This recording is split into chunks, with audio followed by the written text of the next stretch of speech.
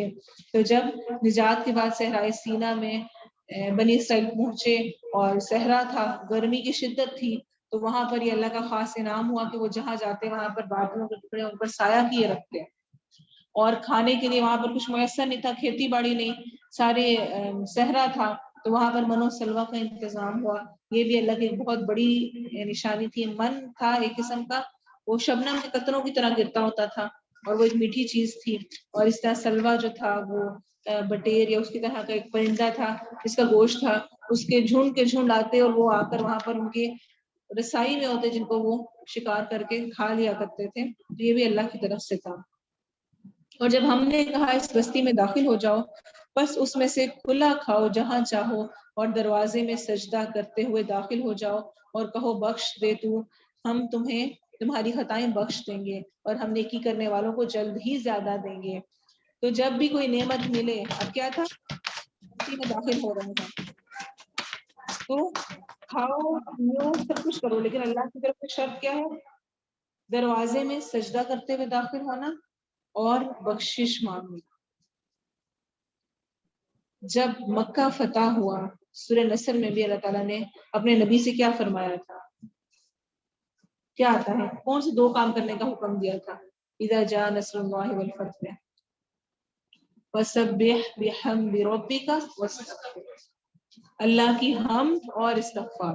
اسی کے بعد آپ صلی اللہ علیہ وسلم نے اپنے رکوع اور سجدوں میں کون سی دعا شامل کر لی تھی، جب یہ آیات نازل ہوئی سورہ نصر کی، اس کے بعد آپ نے اپنے رکوع اور سجدوں میں سبحانک اللہم ربنا وبحمدک اللہم اغفر لی، اور وہ کیا ہے اصل میں حمد اور استغفار۔ تو جب کوئی نعمت میسر آئے، اللہ کا شکر اور اپنی کمی کا احساس کہ میں اس قابل نہیں تھی، تیری طرف سے ہے، تو نے دیا۔ تو جب وہ بستی میں داخل ہوئے تو ان کو بھی یہ حکم دیا گیا۔ پھر ان لوگوں نے جنہوں نے ظلم کیا بات کو اس کے خلاف بدل دیا جو ان سے کہی گئی تھی، تو ہم نے ان لوگوں پر جنہوں نے ظلم کیا تھا آسمان سے ایک عذاب نازل کیا، اس لیے کہ وہ نافرمانی کرتے تھے۔ کیا بدل دیا، ان کو کہا گیا تھا کیا کہنا ہے، قطوۃ، اور انہوں نے کہا، کچھ روایات میں آتا ہے حبۃ، کہا انہوں نے کہ دانا دانا دنیا، اور کچھ میں آتا ہے حنطۃ، وہی گندم دانے دنیا، انہوں نے وہ مانگی۔ اور رجزن من السماء، آسمان سے عذاب نازل ہوا، اس کے بارے میں حدیث میں آتا ہے صحیح بخاری کی، آپ صلی اللہ علیہ وسلم نے فرمایا طاعون ایک عذاب ہے جو بنی اسرائیل کے گروہ پر یا ان لوگوں پر بھیجا گیا جو تم سے پہلے تھے۔ تو اکثر مفسرین کا یہ خیال ہے کہ اس کی بنا پر ان میں طاعون کا مرض پیدا ہو گیا تھا، اور وجہ کیا تھی، بما کانوا یفسقون، اللہ ظلم کرنے والا نہیں ہے، یاد رکھیں، اللہ تو بار بار ان کو دے رہا تھا نا، بار بار پلٹا، شاید شکر کر لیں، شاید مان جائیں، لیکن آخر میں جب عذاب آیا تو اس کی وجہ کیا بتائی گئی، بما کانوا یفسقون، آیت اینڈ دیکھیں، اس وجہ سے کہ وہ نافرمانی کرتے تھے۔ آیت نمبر 60 اگلے واقعے کا ذکر ہے، اور جب موسیٰ علیہ السلام نے اپنی قوم کے لیے پانی مانگا تو ہم نے کہا اپنی لاٹھی اس پتھر پر مار، تو اس سے 12 چشمے پھوٹ نکلے۔ 12 کیوں نکلے، چونکہ 12 قبائل تھے، اور کہا جاتا ہے ان کا سائز بھی اس کے مطابق تھا، چھوٹے قبیلے تھے ان کے لیے اس کے مطابق چشمہ تھا، بڑوں کے لیے اس کے مطابق، تاکہ لڑائی جھگڑا نہ ہو۔ یہاں پر ہمیں یہ بات بھی سمجھ آتی ہے کہ جب بچوں کو یا کسی میں بھی کچھ تقسیم کیا جائے تو دوسروں کا امتحان نہیں لینا چاہیے، یہ بھی ایک بد نظمی ہے۔ انتظام اچھے کی علامت کیا کہ اس کو ہر کسی کو اس کا حصہ مقرر کر دیا جائے۔ اب اللہ چاہتا تو ایک جگہ پانی نکلتا اور سارے اسے پیتے، اللہ تعالیٰ نے کیوں 12 چشمے جاری کیے، ہر کوئی اس میں سے جا کے دے۔ تو اکثر ہم بچوں کو بھی اپنوں کو ٹیسٹ کر رہے ہوتے ہیں یا دوسروں کو، سارے اکٹھا رکھیں اور ہم امید رکھتے ہیں کہ وہ سارے بڑے انصاف سے برابر برابر کا کھائیں گے، تو کچھ چیزوں میں ہم خود بیوقوفی کر کے رول غلط کر رہے ہوتے ہیں۔ ہمیں خود انتظامی امور میں اس طرح سے سیٹنگ کرنی چاہیے اس میں کم سے کم درجے کی خرابی کا خطرہ۔ بلا شبہ سب لوگوں نے اپنی پینے کی جگہ معلوم کر لی، کھاؤ اور پیو اللہ کے دیے میں سے، اور زمین میں فساد کرتے ہوئے نہ پھرو۔ اور جب تم نے کہا اے موسیٰ علیہ السلام ہم ایک کھانے پر ہرگز صبر نہ کریں گے، کیا کھانا، منو سلوا، ایک کھانا نہیں تھا، لیکن چونکہ روز ملتا تھا اس لیے وہ ایک ہی لگتا تھا، صبح دوپہر شام ایک ہی کھانا۔ سو ہمارے لیے اپنے رب سے دعا کر وہ ہمارے لیے کچھ ایسی چیزیں نکالے جو زمین میں اپنی ترکاری اور اپنی ککڑی اور اپنی گندم اور اپنے مسور اور اپنے پیاز میں سے اگاتی ہے. فرمایا کیا تم وہ چیز جو کمتر ہے اس چیز کے بدلے مانگ رہے ہو جو بہتر ہے؟ کسی شہر میں جاؤ اترو تو یقیناً تمہارے لیے وہ کچھ ہوگا جو تم نے مانگا. یہ تو ہر شہر میں ہر جگہ پہ موجود ہے جو تم مانگ رہے ہو. تمہیں تو اسپیشل دیا گیا تھا. کبھی ہمیں اسپیشل نعمتیں ملی ہوتی ہیں اور ہم ان کی قدر کیے بغیر کہہ ہوتے ہیں فلاں کے پاس وہ جو عام چیزیں ہیں ہم وہ مانگ رہے ہوتے ہیں. تو ویسا ہو تو کتنا اچھا ہو. اور یہ عام ہمارے جو جملہ آج کل کامن ہوتا جا رہا ہے وہ یہ ہے کہ بور ہوتے ہیں. کیا روز کی ایک ہی روٹین؟ بوریت ہو رہی ہے. کچھ ڈفرینٹ ہونا چاہیے. اللہ رحم کرے کچھ ڈفرینٹ کچھ بھی ہو سکتا ہے.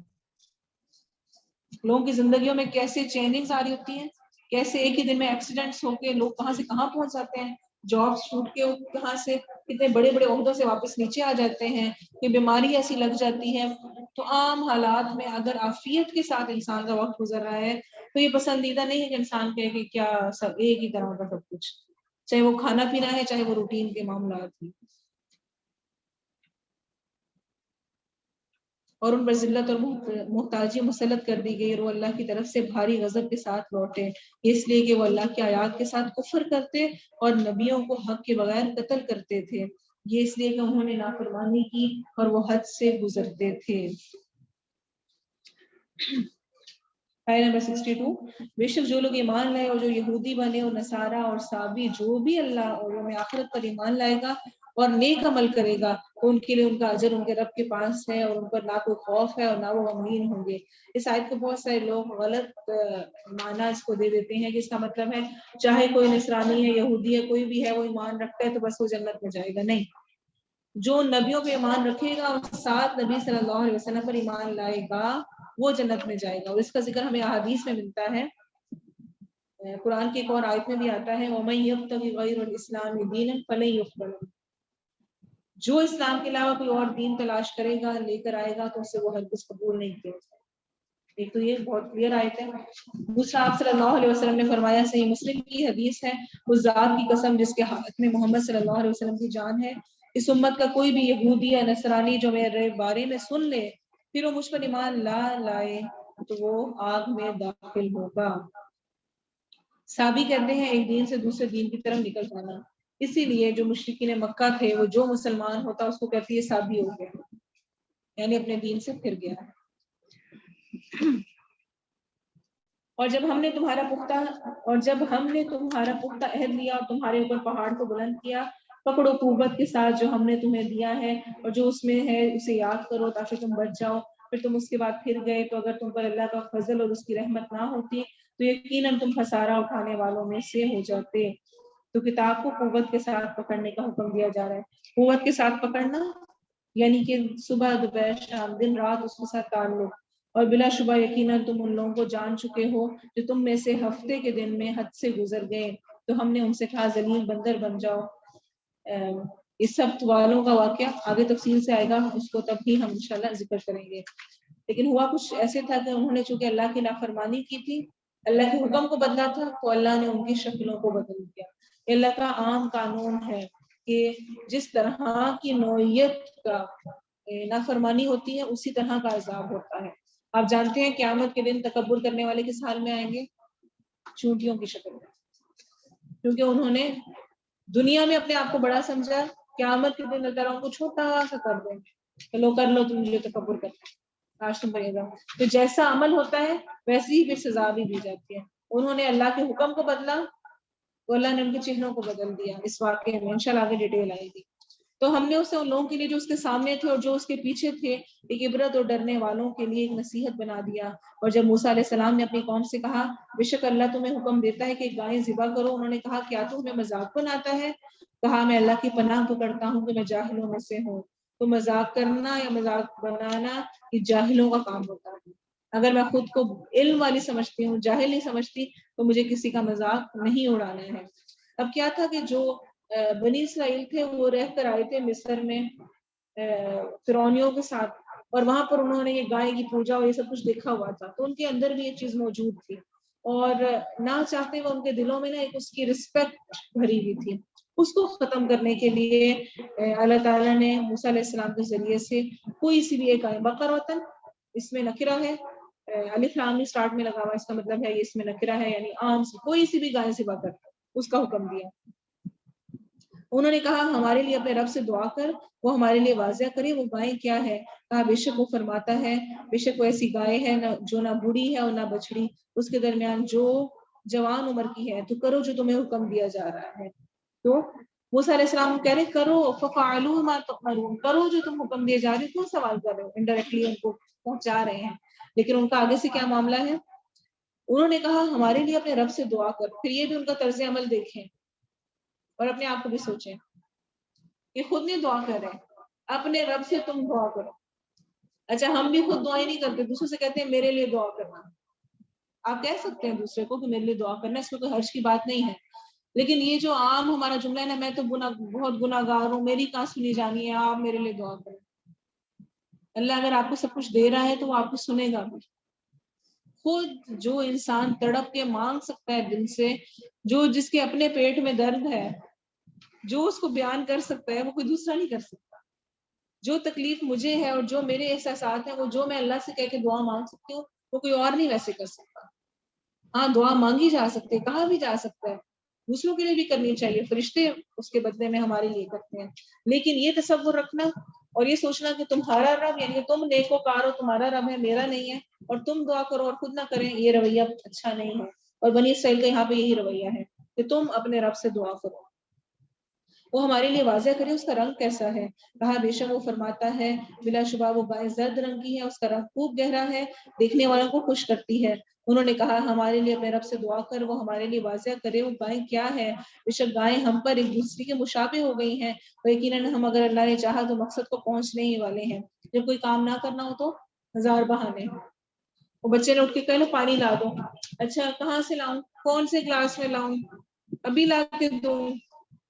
یہ جو کام کرنے کا ارادہ نہ، اس کو ہزار سال پوچھتے ہیں، ماں کہ یہ بنانا ہے، اچھا کیسے بنانا ہے، کیا بنانا ہے، اچھا کہاں پڑا ہوا ہے، کتنا ڈالنا ہے، کیا کرنا ہے۔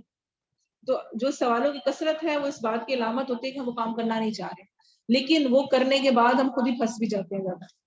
یہاں پہ بنی اسرائیل کا یہی معاملہ ہوا، سمپل تھا ایک گائے ذبح کرو کر دیتے، سوال پہ سوال کر کے انہوں نے اسپیسیفک کروا لی، اور ان کے لیے اس کو ڈھونڈنا اتنا ہی مشکل ہو گیا۔ کہا بے شک وہ فرماتا ہے کہ بے شک وہ ایسی گائیں ہیں نہ جوتی ہوئی ہے کہ زمین میں ہل چلاتی ہو، اور نہ کھیتی کو پانی دیتی ہے، صحیح سالم ہے، اس میں کسی اور رنگ کا نشان نہیں۔ انہوں نے کہا اب تو صحیح بات لایا، بس انہوں نے اسے ذبح کیا اور وہ قریب نہ تھا کہ وہ اس کو کرتے۔ اور اس طرح روایت میں آتا ہے کہ انہوں نے انشاءاللہ کہا تھا، جس کی وجہ سے ان کو کرنے کی توفیق مل گئی۔ اور جب تم نے ایک شخص کو قتل کر دیا، پھر تم نے اس کے بارے میں جھگڑا کیا، اور اللہ اس بات کو نکالنے والا تھا جو تم چھپا رہے تھے۔ تو بنی اسرائیل کے ایک شخص نے دوسرے کو قتل کر دیا، اور پتہ نہیں چل رہا تھا کس نے مارا ہے، قبائل کی آپس میں لڑائی جھگڑے کا مسئلہ پیش آنے والا تھا کہ اللہ نے حکم دیا موسیٰ علیہ السلام کو کہ جو گائے ذبح کی ہے اس کے ٹکڑے کو، جو مردہ ہے اس پہ مارو، اور مردہ اٹھا، اس نے اپنے قاتل کا نام بتا دیا، تو یہ بھی ایک بہت بڑی نشانی تھی۔ تو ہم نے کہا اس پر اس کا کوئی ٹکڑا مارو، اس طرح اللہ مردوں کو زندہ کرتا اور تمہیں اپنی نشانیاں دکھاتا ہے تاکہ تم سمجھو۔ تو اللہ کے نزدیک سب کو زندہ کر کے اٹھا دینا، ایک کو اٹھائے سب کو زندہ کر کے اٹھا دینا بھی کوئی مشکل کام نہیں۔ اسی لیے سورہ لقمان میں آتا ہے ما خلقکم ولا بعثکم الا کنفس واحدہ، تمہیں نہیں ہے تمہارا پیدا کرنا اور نہ تمہارا اٹھانا مگر ایک جان کی طرح۔ اللہ کے لیے کوئی مشکل نہیں، جیسا ایک جان کو اٹھانا اور موت دینا ہے، ویسے ہی سب کو بھی دینا ہے۔ پھر اس کے بعد تمہارے دل سخت ہو گئے، وہ پتھروں جیسے ہیں، سختی میں ان سے بھی بڑھ کر ہیں، اور بے شک پتھروں میں سے کچھ یقیناً وہ ہیں جن سے نہریں پھوٹ نکلتی ہیں، اور بے شک ان میں سے کچھ یقیناً وہ ہیں جو پھٹ جاتے ہیں، بس ان سے پانی نکلتا ہے، اور بے شک ان میں سے کچھ یقیناً وہ ہیں جو اللہ کے ڈر سے گر پڑتے ہیں، اور اللہ اس سے ہرگز غافل نہیں جو تم کر رہے ہو۔ تو اللہ کے ڈر سے جو یہ نہروں کا پھوٹ نکلنا ہے اور پانی کا نکلنا ہے اور پتھروں کا گر جانا ہے، یہ سب اللہ کے خوف کی وجہ سے ہو رہا ہے۔ ہمیں لگ رہا ہوتا ہے چاہے نیچرل ہے، یہ ویسے ہی ہو رہا ہے۔ اسی اللہ تعالیٰ قرآن مجید میں فرماتے ہیں سورہ اسراء میں وَإِن مِّن شَيْءٍ إِلَّا يُسَبِّحُ بِحَمْدِهِ وَلَٰكِن لَّا تَفْقَهُونَ تَسْبِيحَهُمْ، اور کوئی بھی چیز نہیں مگر اس کی حمد کے ساتھ تسبیح کرتی ہے، اور لیکن تم ان کی تصویر کو نہیں سمجھتے. تو کائنات کی ہر چیز تصویر کر رہی ہے. اور آپ صلی اللہ علیہ وسلم نے فرمایا احد ایک ایسا پہاڑ ہے جو ہم سے محبت کرتا ہے اور ہم اس سے محبت کرتے ہیں. حالانکہ ایک پہاڑ ہے، پتھر ہے، لیکن اس کے بھی فیلنگس کا بتایا گیا.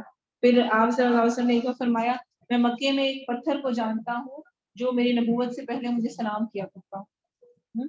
اور اسی طرح کھجور کے تنے کا واقعہ بھی آپ کو یاد ہوگا کہ وہ جب آپ ممبر پہ کھڑے ہوئے اور جس پر آپ کھڑے ہو کے کرتے تھے وہ رونے لگ گیا.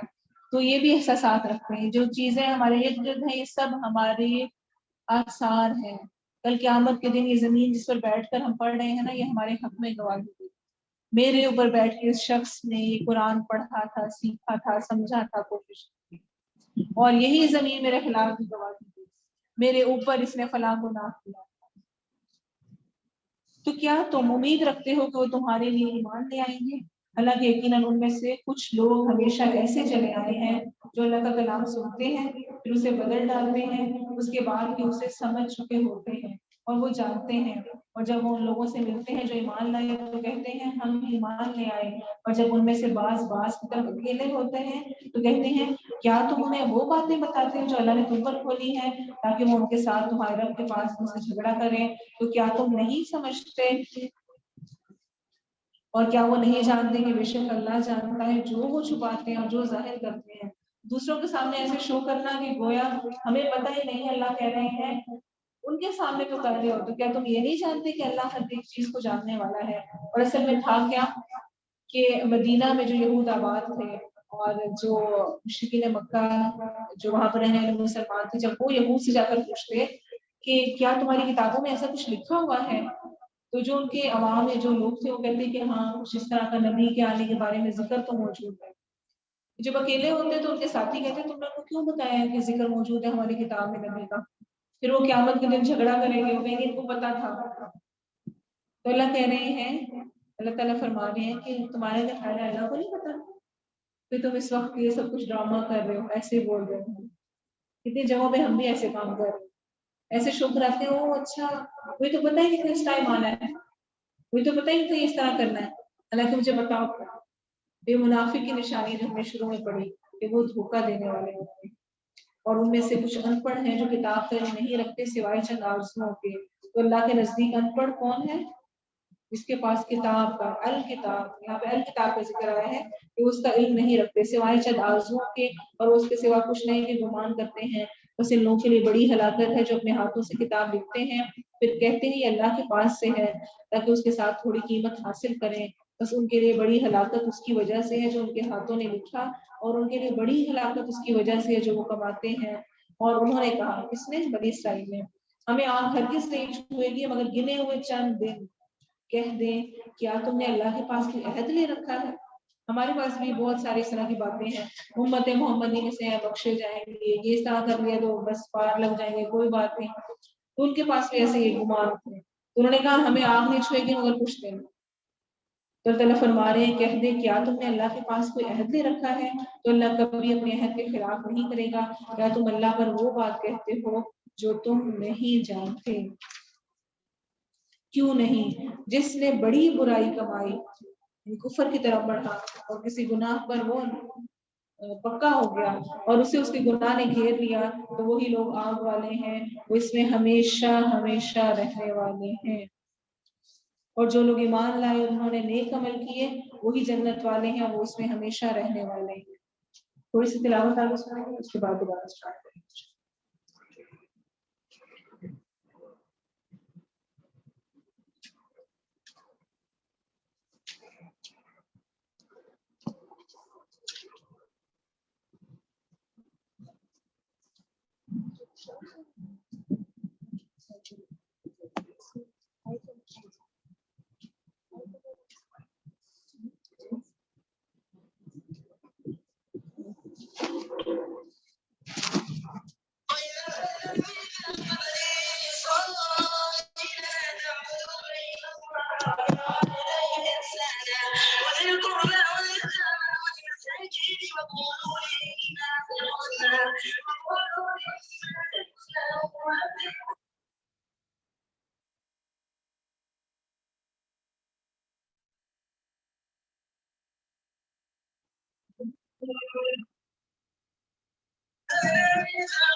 آیت نمبر 83۔ اور جب ہم نے بنی اسرائیل سے پوچھا ہے دنیا کہ تم اللہ کے سوا کسی کی عبادت نہ کرو گے اور ماں باپ اور قرابت والے اور یتیموں اور مسکینوں سے احسان کرو گے اور لوگوں سے اچھی بات کہو اور نماز قائم کرو اور زکوٰۃ دو، تم پھر گئے مگر تم میں سے تھوڑے اور تم منہ پھیرنے والے تھے۔ لا تعبدون الا اللہ، پہلا وعدہ یہ دیا گیا، عبادت نہیں مگر صرف اور صرف اللہ کے لیے۔ یاد رکھیں عبادت کی 4 قسمیں ہیں، 4 طرح کی عبادت ہوتی ہے۔ ایک بدنی عبادت جو بدن سے کی جاتی ہے، جیسے ہم رکوع، سجدہ، طواف یہ سب کچھ کر رہے ہوتے ہیں۔ پھر مالی عبادت، صدقہ، خیرات، زکوٰۃ یہ سب ادا کرنا۔ پھر لسانی عبادت، لسان یعنی زبان سے جو ہم ذکر اذکار کر رہے ہوتے ہیں۔ اور چوتھی ہے قلبی عبادت، دل کی عبادت، دل کا اللہ کی طرف مائل ہونا، اس کی محبت کا دل میں ہونا، اس سے خوف رکھنا، وہ سب چیزیں بھی عبادت کے اندر ہی آتی ہیں۔ اور وبالوالدین احسانا، یہ مضمون بار بار قرآن میں آیا ہے، انشاءاللہ ابھی ہم اس کو ڈسکس کریں گے۔ والدین کی فرما برداری اور ان کی اطاعت کا حکم قرآن میں بار بار دیا گیا ہے۔ آپ صلی اللہ علیہ وسلم سے پوچھا گیا سب سے افضل عمل کون سا ہے؟ فرمایا نماز کو اس کے وقت پر پڑھنا۔ فرمایا پھر کون سا؟ فرمایا بر الوالدین، والدین کے ساتھ اچھا سلوک کرنا۔ اور وقولوا للناس حسنا، لوگوں سے اچھی بات کہنا، یہ بہت اہم چیز ہے۔ ہم باتیں تو بہت کرتے ہیں لیکن جو قولوا للناس حسنا والی بات ہے نا وہ بہت کم ہے۔ اچھا احسان والی بات، خوبصورت بات۔ آپ صلی اللہ علیہ وسلم نے فرمایا کسی نیکی کو حقیر نہ سمجھو، چھوٹا نہ سمجھو۔ اگر تم کچھ اور نہ کر سکو تو کم از کم اپنے بھائی سے کھلے چہرے کے ساتھ ملو۔ ویسے تو اچھی بات کہو، لیکن اگر کچھ اچھی بات بھی نہیں کہنی آ رہی تو کیا کر لو؟ صرف مسکرا کے ہی مل لو۔ تو یہ بھی قولوا للناس حسنا کے اندر، اچھا کہنا کے اندر آتا ہے۔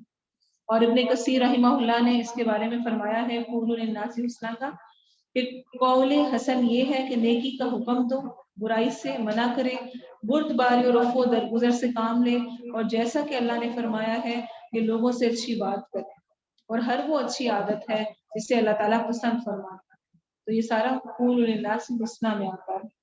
اور جب ہم نے تم سے پختہ عہد لیا کہ تم اپنے خون نہیں بہاؤ گے اور نہ اپنے آپ کو اپنے گھروں سے نکالو گے، پھر تم نے اقرار کیا اور تم خود شہادت دیتے ہو، پھر تم ہی وہ لوگ ہو کہ اپنے آپ کو قتل کرتے ہو اور اپنے میں سے ایک گروہ کو ان کے گروہوں سے نکالتے ہو، اور اپنے میں سے ایک گروہ کو ان کے گھروں سے نکالتے ہو، ان کے خلاف ایک دوسرے کی مدد گناہ اور زیادتی کے ساتھ کرتے ہو، اور اگر وہ قیدی ہو کر تمہارے پاس آئیں تو ان کا فدیہ دیتے ہو، حالانکہ اصل یہ ہے کہ ان کا نکالنا تم پر حرام ہے۔ تو اصل میں بنی اسرائیل جو یہود کے قبائل تھے مدینہ میں، وہ 3 موجود تھے، بنو قینقاع، بنو نذیر اور بنو قریظہ۔ اور مدینہ کے اندر ہی اوس اور خزرج بھی موجود تھے۔ ہم نے بچپن سے پڑھا ہوا ہے اوس اور خزرج کے بارے میں، اور وہ جو میثاق مدینہ کا اور سارا کچھ اس میں اوس و خزرج کا ذکر ہے۔ اب کیا تھا کہ اوس و خزرج کے درمیان لڑائی تھی۔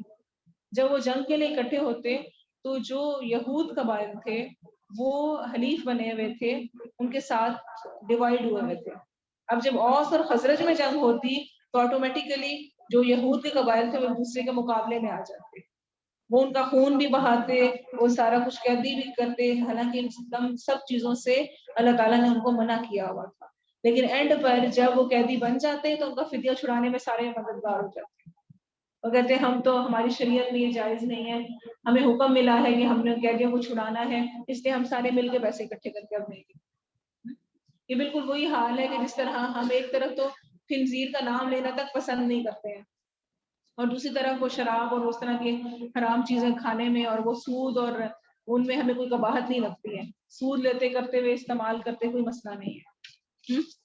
اور اسی طرح سے آپ دیکھیں کہ ویسے ہم بہت زیادہ اس چیز کا خیال کر رہے ہوتے ہیں کہ قبلے کی طرف منہ کر کے بیت الخلاء میں نہیں جانا، یہ نہیں کرنا، وہ نہیں کرنا، بڑی ریسٹرکشنز رکھی ہوتی ہیں، لیکن جو اصل نماز پڑھنے کا کام ہوتا ہے وہ نماز اکثر لوگ پڑھتے ہی نہیں ہیں۔ قرآن کو اوپر کر کے رکھنا ہے، یہ کرنا ہے، وہ کرنا ہے، جی بڑا ہمیں یہ حکم ہے، لیکن جو اصل پڑھنے والا کام ہے وہ کر نہیں رہے ہوتے ہیں۔ اور جو ہمیں یہ سکھایا گیا نا وَاعْتَصِمُوا بِحَبْلِ اللَّهِ جَمِيعًا، اللہ کی رسی کو مضبوطی سے پکڑ اور ٹکڑے ٹکڑے نہ کرو۔ تو اس میں بھی آتا ہے کہ مضبوطی سے پکڑنا یعنی پورا کا پورا لینا. ادخلوا فی السلم کافہ، دین اسلام میں پورے کے پورے داخل ہو، آدھے نہیں داخل. تو وہ کیا کرتے تھے؟ کچھ باتیں مانی کچھ نہیں مانی. جہاں پر فائدہ لگا وہ مان لیا اور کہا کہ یہ اللہ کا حکم ہے، اور جہاں نہیں لگا وہاں پہ چھوڑ دیا. آج ہمارا بھی یہی حال ہے. اور یاد رکھیں کہ جو گاڑی میں اس طرح بیٹھا ہو کہ اس کا ایک پاؤں یا ایک ہاتھ بھی باہر رہ گیا، پورا کا پورا وہ گاڑی میں نہیں بیٹھا، تو کیا اس کو کوئی نقصان پہنچے گا؟ گاڑی چلے گی تو وہ گرے گا، ایکسیڈنٹ ہوگا، اس کے ہو سکتے دروازے میں بازو آ جائے، ٹانگ آ جائے، کچھ بھی ہو جائے. تو دین اسلام میں پورے کے پورے داخل ہونے کی کوشش ضرور کرنی چاہیے. جو پتا چلے یہ نہیں سوچنا چاہیے کہ نہیں میرے لیے نہیں ہے، یہ میرے تو حالات ایسے نہیں ہیں، میں تو ایسی جگہ پر موجود ہوں، ایسے ملک میں ہوں، یا ایسے لوگوں میں ہوں، یا میرا سسرال ایسا ہے، یا میرا شوہر ایسا ہے، یا یہ حالات ہیں. کوشش کریں پورا کا پورا خود کو داخل کرنے کی اپنی استطاعت کے مطابق. تو انہوں نے کیا کیا؟ کچھ باتوں کو مانا کچھ کو نہیں.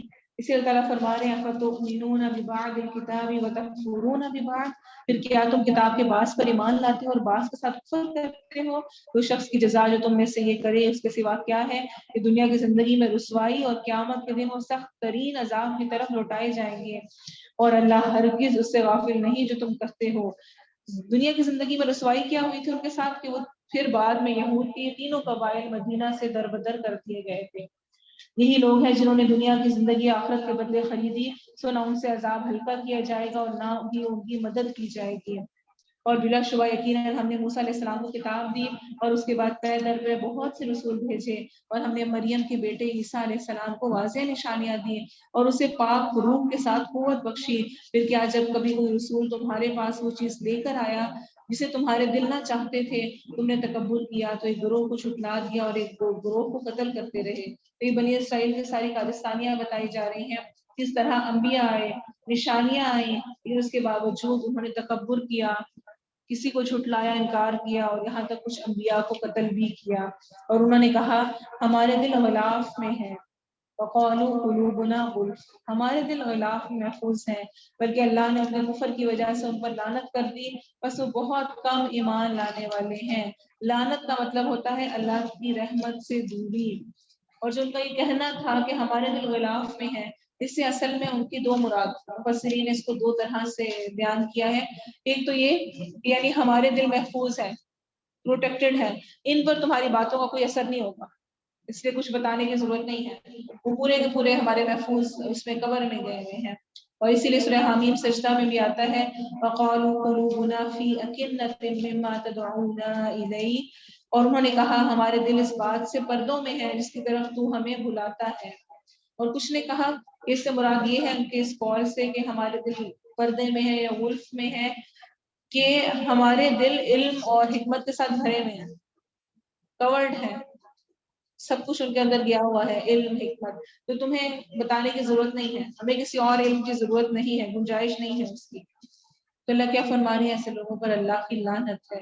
اور جب ان کے پاس اللہ کے ہاتھ سے کتاب آئی تو اس کی تصدیق کرنے والی ہے جو ان کے پاس ہے، حالانکہ وہ اس سے پہلے ان لوگوں پر فتح طلب کیا کرتے تھے جنہوں نے کفر کیا. پھر جب ان کے پاس وہ چیز آ گئی جسے انہوں نے پہچان لیا تو انہوں نے اس کے ساتھ کفر کیا، بس کافروں پر اللہ کی لعنت ہے. بری ہے وہ چیز جس کے بدلے انہوں نے اپنے آپ کو بیچ ڈالا کہ اس چیز کا انکار کر دیں جو اللہ نے نازل فرمائی، اس ضد سے کہ اللہ اپنا کچھ فضل اپنے بندوں میں سے جس پر چاہتا ہے نازل کرتا ہے، بس وہ غضب پر غضب لے کر لوٹے اور کافروں کے رسوا کرنے والا عذاب ہے. تو یہ آیت ہمیں سورۃ الفاتحہ میں جو آتا ہے نا غیر المغضوب علیہم، نہ ان پر جن پہ غضب ہوا، اس کی تفسیر کر رہی ہے کہ غضب کن پہ ہوا تھا؟ یہود پر. فباؤوا بغضب علی غضب، بس وہ غضب پر غضب لے کر لوٹے، یعنی اللہ کی ناراضگی. اور جب ان سے کہا جاتا ہے اس پر ایمان لاؤ جو اللہ نے نازل فرمایا ہے تو کہتے ہیں ہم اس پر ایمان رکھتے ہیں جو ہم پر نازل کیا گیا، اور جو اس کے علاوہ ہے اسے وہ نہیں مانتے، حالانکہ وہی حق ہے، اس کی تصدیق کرنے والا ہے جو ان کے پاس ہے. کہہ دیجئے پھر اس سے پہلے تم اللہ کے نبیوں کو کیوں قتل کیا کرتے تھے اگر تم مومن تھے؟ اور بلا شبہ یقیناً موسیٰ علیہ السلام تمہارے پاس واضح نشانیاں لے کر آیا، پھر تم نے اس کے بعد بچڑا بنا لیا اور تم ظالم تھے.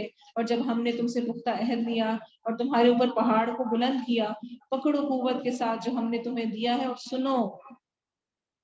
تو کیا ہوا جب وہ نہیں مان رہے تھے تو روایات میں آتا ہے کہ ان کے اوپر طور کو بلند کیا گیا، پہاڑ کو بلند کیا گیا اور ان سے کہا کہ مانو اس کو. پھر انہوں نے کہا ہم نے سنا اور نہیں مانا، سمعنا وعصینا. اور ان کے کفر کی وجہ سے ان کے دلوں میں اس بچڑے کی محبت پلا دی گئی، اشربو، اتنی شدید کہ ان کی رگ رگ میں اس کی محبت بس گئی. کہہ دیجئے بری ہے وہ چیز جس کا حکم تمہیں تمہارا ایمان دیتا ہے اگر تم مومن ہو. کہہ دیجئے اگر آخرت کا گھر اللہ کے ہاں سب لوگوں کو چھوڑ کر خاص تمہارے ہی لیے ہے تو موت کی آرزو کرو. آج ہم بھی سمجھتے ہیں نا میں بڑی نیک بڑی اچھی، اچھی بات ہے، مرنا چاہیے پہنچے جنت میں، وہاں آ کے ہم ساری موت سے تو موت کی آرزو کرو اگر تم سچے ہو. اور وہ ہرگز اس کی آرزو کبھی نہیں کریں گے، اس کی وجہ سے آپ نے آگے بھیجا اور اللہ ظالموں کو خوب جاننے والا ہے. وہ جانتے ہیں اس لیے وہ کبھی موت کی آرزو نہیں کریں گے. اور بلا شبہ یقیناً تو انہیں سب لوگوں سے زیادہ کسی بھی طرح زندہ رہنے پر حریص پائے گا. یعنی سب سے زیادہ وہ زندہ رہنے کے حریص ہیں، لالچی ہیں. اور ان سے بھی جنہوں نے شرک کیا ان کا ہر ایک چاہتا ہے کاش اسے 1000 سال عمر دی جائے، حالانکہ اسے عذاب سے بچانے والا نہیں، اسے لمبی عمر دی جائے. اور اللہ خوب دیکھنے والا ہے جو کچھ وہ کر رہے ہیں.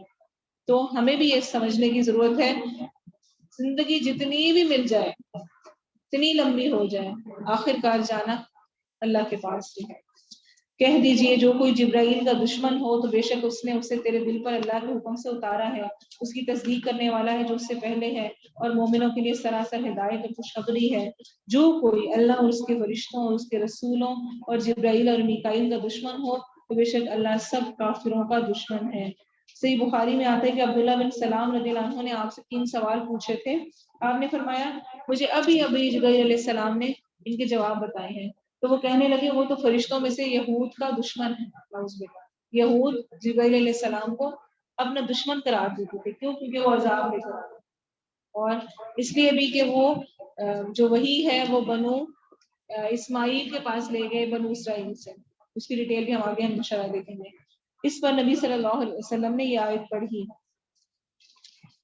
اور یاد رکھیں کہ اللہ کے کسی ولی سے، چاہے وہ فرشتہ ہے، چاہے وہ نبی ہے، چاہے وہ کوئی نیک بندہ ہے، اس سے بغض یا نفرت رکھنا بہت شدید ہے. حدیث میں آتا ہے صحیح بخاری کی، اللہ تعالیٰ نے فرمایا کہ جس نے میرے کسی دوست سے دشمنی رکھی تو میں اس کے ساتھ جنگ کا اعلان کرتا ہوں. اور آپ سوچیں اللہ کی طرف سے جنگ کا اعلان ہو تو کیا حالت ہوگی. تو جو کوئی اللہ اور اس کے فرشتوں اور اس کے رسولوں اور جبرائیل اور میکائیل کا دشمن ہو تو بے شک اللہ سب کافروں کا دشمن ہے. اور بلا شبہ یقیناً ہم نے کئی طرح واضح آیات نازل کی ہیں اور ان سے کفر نہیں کرتے مگر جو فاسق ہیں. اور کیا جب کبھی انہوں نے کوئی عہد کیا تو اسے ان میں سے ایک گروہ نے پھینک دیا، بلکہ ان کے اکثر ایمان نہیں رکھتے. اور جب ان کے پاس اللہ کی طرف سے ایک رسول اس کی تصدیق کرنے والا آیا جو ان کے پاس ہے، کیا ان کے پاس تورات انجیل میں نبی صلی اللہ علیہ وسلم کا ذکر موجود تھا، ڈیٹیل موجود تھی. تو ان لوگوں میں سے گروہ نے جنہیں کتاب دی گئی تھی اللہ کی کتاب کو اپنی پیٹھوں کے پیچھے پھینک دیا جیسے وہ نہیں جانتے، اور وہ اس چیز کے پیچھے لگ گئے جو شیاطین سلیمان کے عہد حکومت میں پڑھتے تھے. اور سلیمان علیہ السلام نے کفر نہیں کیا، اور لیکن شیطانوں نے کفر کیا کہ لوگوں کو جادو سکھاتے تھے، اور وہ اس چیز کے پیچھے لگ گئے جو بابل میں 2 فرشتوں ہاروت اور ماروت پر اتاری گئی، حالانکہ وہ دونوں کسی ایک کو نہیں سکھاتے تھے، یہاں تک کہ کہتے ہم تو محض ایک آزمائش ہیں. سلیمان علیہ السلام کے دور کا واقعہ ہے.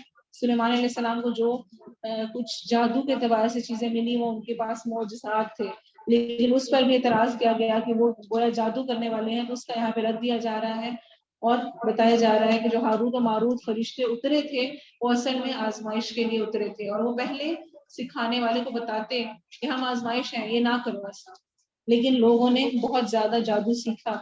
پھر وہ ان دونوں سے وہ چیز سیکھتے جس کے ساتھ وہ مرد اور اس کی بیوی کے درمیان جدائی ڈال دیتے، اور وہ اس کے ساتھ ہرگز کسی کو نقصان پہنچانے والے نہ تھے مگر اللہ کے اذن کے ساتھ. تو اللہ کا حکم شامل ہوتا ہے آزمائش کے لیے، اور وہ ایسی چیز سیکھتے تھے جو انہیں نقصان پہنچاتی تھی اور انہیں فائدہ نہ دیتی تھی، حالانکہ بلا شبہ یقیناً وہ جان چکے تھے کہ جس نے اسے خریدا آخرت میں اس کا کوئی حصہ نہیں، اور بے شک بری ہے وہ چیز جس کے بدلے انہوں نے اپنے آپ کو بیچ ڈالا. کاش وہ جانتے ہوتے، اور اگر واقعی وہ ایمان لاتے اور بچتے تو یقیناً اللہ کے پاس سے تھوڑا ثواب بھی بہت بہتر تھا کاش وہ جانتے ہوتے. یا ایھا الذین آمنوا لا تقولوا راعنا وقولوا انظرنا واسمعوا وللکافرین عذاب علیم.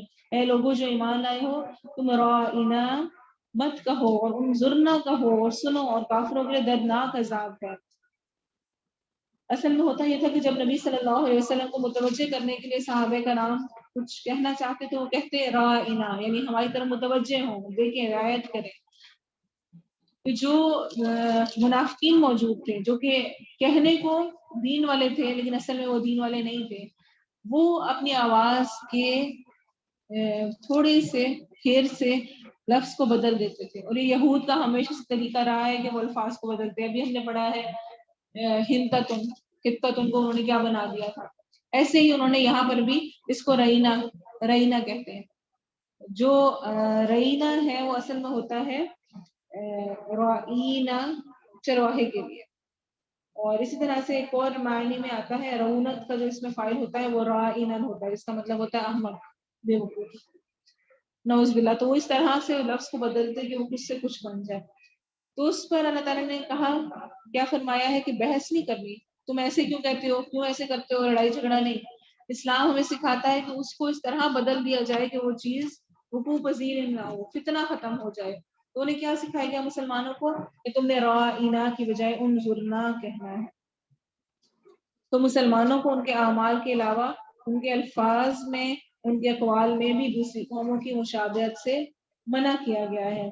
آپ صلی اللہ علیہ وسلم نے فرمایا جو شخص کسی قوم کی مشابہت اختیار کرے وہ انہی میں سے ہے.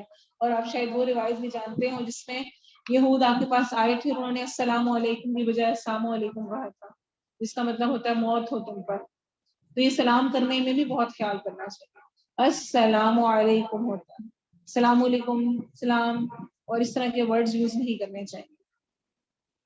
السلام کا مطلب موت ہوتا ہے. ویسے ہی تو ہم آج ماڈرن سٹائل میں بولتے ہوئے السلام علیکم کو السلام کر کے بول دیتے ہیں، شارٹ فارم کرنے کی کوشش کرتے ہیں تو میننگ ہی بدل دیتے ہیں.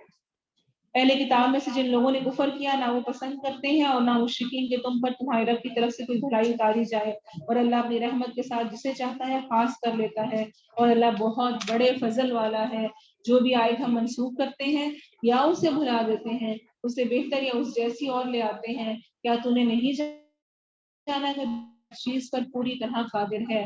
اس آیت میں ناسخ و منسوخ کا حکم بتایا جا رہا ہے. یہ ایک علم ہے، قرآن کا بہت ضروری علم ہے. نسخ کا مطلب ہوتا ہے بعد میں آنے والے حکم کے ساتھ پہلے والے حکم کو ختم کر دینا.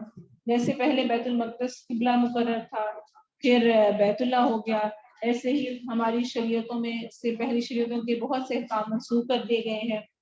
اور اس کی مختلف قسمیں ہوتی ہیں. قرآن کی آیت ہی قرآن کی کسی آیت کو منسوخ کر دیتی ہے، کبھی کوئی حدیث آیت کر دیتی ہے، کبھی آیت کسی حدیث کو منسوخ کر دیتی ہے.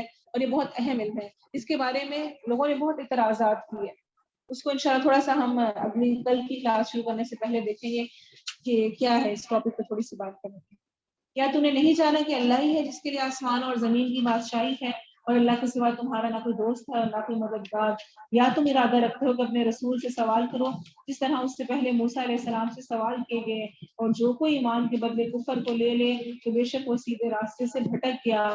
بہت سے اہل کتاب چاہتے ہیں کاش وہ تمہیں تمہارے ایمان کے بعد پھر کافر بنا دیں اپنے دلوں کے حسد کی وجہ سے، اس کے بعد کہ ان کے لیے حق خوب واضح ہو چکا. سو تم معاف کرو اور درگزر کرو. تو کوئی کچھ بھی کر رہا ہے، میرے لیے حکم ہے فاعفو واسفحوا. فاعفو واسفحوا اس طرح سے معاف کرنا ہوتا ہے کہ جس کے ایسی معافی کہ دوسرے کو احساس بھی نہ ہو. ہم تو معاف کرتے ہیں نا احسان جتا کے. تو فاعفو واسفحوا عربک میں ایسی ٹرمز ہیں کہ جن کا مطلب ہے کہ دوسرے کو احساس دلائے بغیر معاف کرنا. تو اللہ فرما رہے ہیں تو معاف کرو، درگزر کرو یہاں تک کہ اللہ اپنا حکم لے آئے. بے شک اللہ ہر چیز پر پوری طرح قادر ہے. اور نماز قائم کرو اور زکوٰۃ دو، اور جو بھی دیکھی تم اپنی جانوں کے لیے آگے بھیجو گے اسے اللہ کے پاس پا لو. چھوٹی سے چھوٹی نیکی، بات، غور و فکر اللہ کے ہاں موجود ہوگا. بے شک اللہ جو کچھ تم کرتے ہو اسے خوب جاننے والا، دیکھنے والا ہے. اور انہوں نے کہا جنت میں ہرگز داخل نہیں ہوں گے مگر جو یہودی ہوں گے یا نصارا، یا ان کی آرزوئیں ہی ہیں. کہہ دو اپنی دلیل لاؤ اگر تم سچے ہو، کیوں نہیں جس نے اپنا چہرہ اللہ کے تابع کر دیا اور وہ نیکی کرنے والا ہو تو اس کے لیے اس کا اجر اس کے رب کے پاس ہے، اور نہ ان پر کوئی خوف ہے اور نہ وہ غمگین ہوں گے۔ یہاں پر آج ہم رکیں گے، انشاءاللہ کل ہم اس سے آگے اسٹارٹ کریں گے۔ سبحانك اللهم وبحمدك اشهد ان لا اله الا انت استغفرك واتوب اليك سبحان ربك رب العزة عما يصفون وسلام على المرسلين والحمد لله رب العالمين والعصر ان الانسان لفي خسر الا الذين امنوا وعملوا الصالحات وتواصوا بالحق وتواصوا بالصبر